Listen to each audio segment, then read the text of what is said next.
Venezuela के Nicolas Maduro, उसके बाद में ईरान और अब क्यूबा नेक्स्ट। यूएस के डोनाल्ड ट्रंप का कहना है कि अब मेरे निशाने पर क्यूबा है, क्योंकि मैं क्यूबा से बदला लेना चाहता हूँ। तो जो जिस तरह वो यूएस अपने पैर पसार रहा है, पहले वेनेजुएला में, फिर ईरान, फिर क्यूबा क्यूबा को नेक्स्ट बता रहा है। तो क्यूबा जो एक छोटा सा देश है, यूएस के लिए सामरिक दृष्टि से बहुत ही महत्वपूर्ण है, क्योंकि शीत युद्ध में, कोल्ड वॉर में, जब यूएसएसआर ने यूएस को काउंटर करने के लिए क्यूबा को एक मोहरे के रूप में यूज किया था।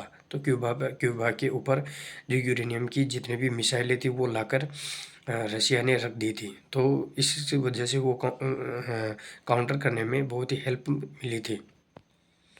अब अभी रशिया यूक्रेन वॉर में उलझा हुआ है, तो उसकी कोई भी मदद नहीं कर पा रहा है।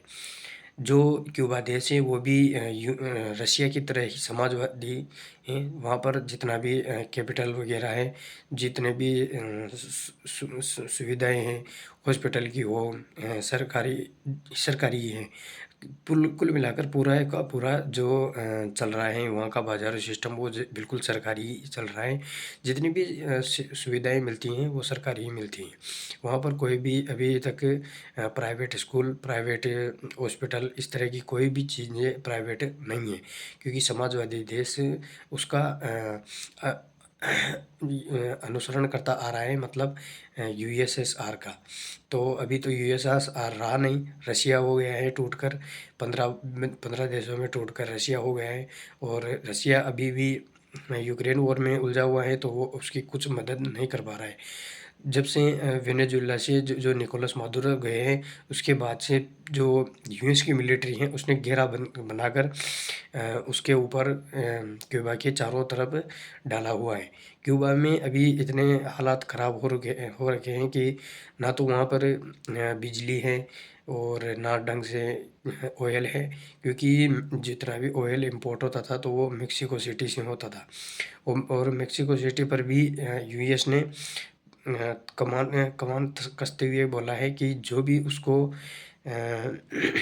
ऑयल सप्लाई करेगा तो वो उसका खामियाजा भुगतेगा।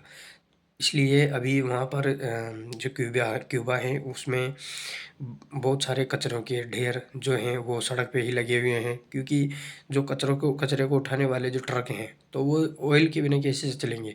इसलिए वो ऑयल के बिना नहीं चल सकते, तो ऑयल की आपूर्ति हो नहीं रही है। एक जहाज था रूसी टैंकर जो आ रहा था, वो भी यूएस मिलिट्री ने आने नहीं दिया।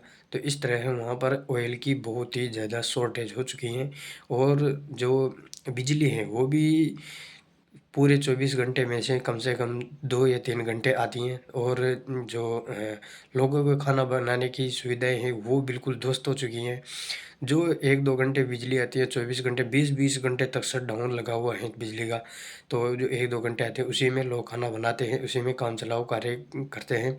तो इस तरह जो यूएस का जो अ, ये हैं मिलिट्री हैं, वो पूरी की पूरी उस पर घेराबंदी करके पड़ी हुई हैं, जैसे कि पहले के ज़माने में राजा महाराजा के ज़माने में होती थी।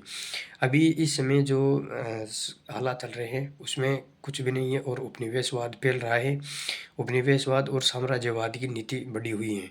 जैसे कि आप देख सकते हैं रशिया यूक्रेन की तरफ बढ़ रहा है, और ये चाइना जो है वो ताइवान की तरफ बढ़ता है, कभी इंडिया की तरफ बढ़ता है, तिब्बत को कंट्रोल में कर लिया है।